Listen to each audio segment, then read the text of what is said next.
Hey there, higher running coach and Hoka athlete Sage Canaday here with another Training Talk Tuesday. Well, coming out a bit late, but episode number 39 here where I answer your top voted question from last week. Thanks to everyone who submitted questions. We're going to dive right in.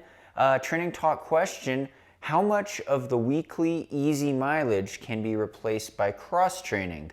I live in Sweden and really enjoy cross-country skiing, but I still don't want it to hurt my running. So great question on cross-training activities when you're building your aerobic base, easy mileage. And I did a training talk actually in December, about a month ago exactly. I'll put the episode link in the description below, as well as maybe up there, talking about overcoming shin splints, but also cross-training in the context of trying to stay healthy.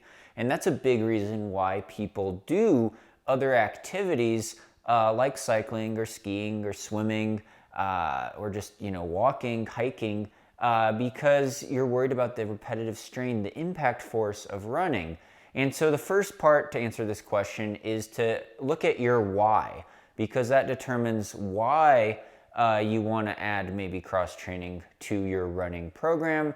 And there's a lot of individual variation. And so to answer that question concisely, it depends. It depends on where you're coming from. But your why are you cross-training, could be because you don't want to get another injury. Maybe you've had a stress fracture or shin splints or plantar fasciitis or some sort of muscle or tendon strain, because running's a very high impact force, running up and down hills, running on pavement, hard surfaces. The repetitive motion, especially if you have bad form or improper shoes, could cause injuries. If you try to raise your mileage up too fast too soon, it's a big stress, could cause an injury. If you try to add speed work or intensity, taking your easy days too fast, could cause injury. So the first reason is, if I do something that's less impact force, like cycling or swimming, cross-country skiing, these are probably the most popular ones, you could get in pretty good shape in terms of your heart and lung adaptations, your breathing, your heart rate, the blood flow, getting some muscle power going too, maybe in different ways. And the heart and lungs don't know what activity you're doing. If you're at 150 beats per minute for an hour, you could be on a stationary bike inside on Zwift, you could be cross-country skiing outside in the snow. It's great benefits. You're getting the blood flow and you're getting all those benefits of aerobic exercise. Breathing is up, burning calories, building muscle mass, lean muscle mass for an endurance athlete. It's all very good. Now, the other reason why you might be doing some other activity is seasonal, right? If you live far away from the equator, you're in the mountains like I am here, it snows a lot. It snows, it's cold, it's dark in the winter, there's ice all over. It's not as pleasant to go running outside necessarily, but it's great to embrace the snow. Maybe you're snowshoeing or you're cross-country skiing. I did some ski-mo this morning, actually. Uphill skiing with skins on. Alpine skiing doesn't work the cardiovascular system as much if you're just going downhill. It does work the legs, though.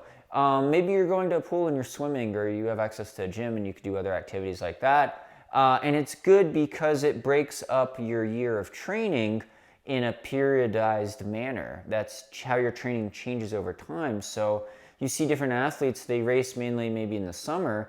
Your goal race might be a spring marathon, fall marathon, summer marathon, or ultra trail race or something like that, or a track season, cross-country season. You're not always batting 100% fitness all year long. You need to have sometimes, maybe around the holidays like now, where you take a break around the New Year's in the winter, and you might want to not do any activities, but when you do start doing running again, maybe you're not running full time, maybe you're only running 3 days a week, 4 days a week when you usually run 5 or 6 days a week. Well, those other couple days you could add in these other activities. It's very seasonal, it's good. It's a good mental break as well. So, what percentage exactly is that of your easy pace aerobic miles? Well, it could be 10, 20%, 30% initially in base phase. Could be 50%. If you're really far away from your goal race. Now, that timing is important there because, like I said, these are off-season activities. You're slowly building back. You're building mainly aerobic base miles. It's not as really specific to the demands of the specific race. And this is if you're training for a 5K, maybe a half marathon or marathon on the roads. Maybe it's a 100-mile, 160K ultra marathon mountain race in the summer. that's months and months away. As you get through your training plan and you build base, eventually, if you want to reach peak performance, you're going to have to be doing more running. You're going to be have to get in more specific running. And at the end of this talk, I'll touch on exactly why that is. But initially, you could definitely do 50, 40, 30% of your training easy aerobic base doing other activities. Some are worth more than others, right? The movement patterns of uphill skiing are a lot like power hiking up a mountain, and you're using trekking poles much like you use ski poles. A lot of times with cross-country skiing, it's the same way. You're getting that hip and leg extension, you're using your core, and you get a great workout in, right? Really high VO2 max numbers, heart rate through the roof. You could get in, you're sweating, drenched in sweat, even outside in the snow. So it's a great workout. You could do the same thing on a treadmill inside or on a stationary bike inside on Zwift or something like that. Really great for the heart and lungs. That initial aerobic adaptations, the heart and lungs are getting in really good shape. Now, when you start getting into more specific running exercises, especially speed work, intensity, hills, long runs, time on feet, there's going to be a lot more stress on those the muscles very specifically used for the movements of running. And that becomes important if your goal is to run well in a peak event or race. If you just want to have fun and have general good fitness, I would cross-train a lot more. I wouldn't run as much. But there's a certain point, and you do have to stay healthy. That's the key here, is you do have to stay healthy, that if you're running more consistently, you generally get better at running, you get more efficient at running, your running economy improves, and your ability to move efficiently with your running form and not, the metabolic cost all improves when you actually start running.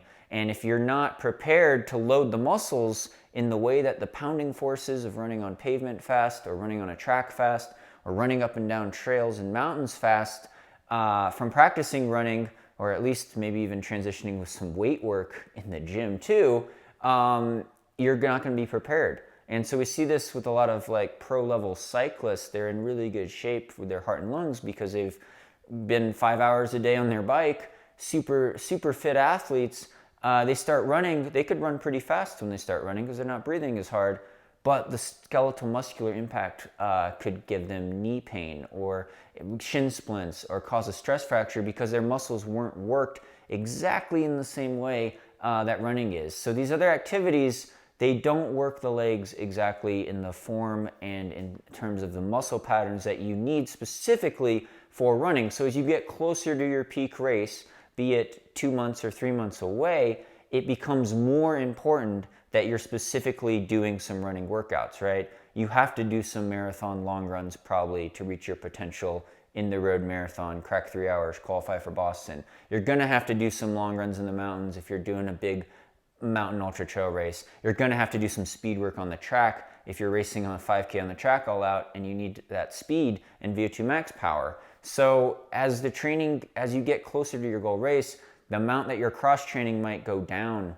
Maybe then it's only 10% of your week. Maybe it's, you're running 6 days a week and then on your one rest day, you're either resting or you're doing some light cross-training just to get the blood flowing. So it's more of a maintenance thing. So it does change over time. It changes with your mental attitude. It changes with the seasons. That's my answer on that. You can get in great shape. It's hard to say specifically what that magical number is, though. The magical number is the thing that keeps you healthy and sane. I will say that. But it's going to vary with your background and the individual and what your goals are in the sport of distance running. So great question there. Comment below with what types of cross-training activities or other activities you like to do that complement your running and what you've found. I'd like to hear. I've been getting into the ski-mo. I'm probably going to get a mountain bike. I do like mixing it up more now as I get older and embrace the mountain culture here. But comment below. Let's hear that. Let's also hear questions for next week's Training Talk Tuesday. Vote up topics you guys would like to hear about. I got a whole library playlist on here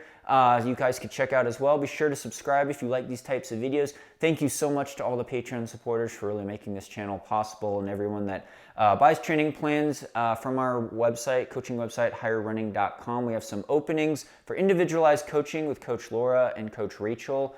So check that out on their individualized training plans. Also, thank you so much, title sponsor Hoka One One, keeping the dream alive. Exciting announcements coming your way. Thank you so much. Hope you're doing well, and stay tuned for more VO2 Max Productions.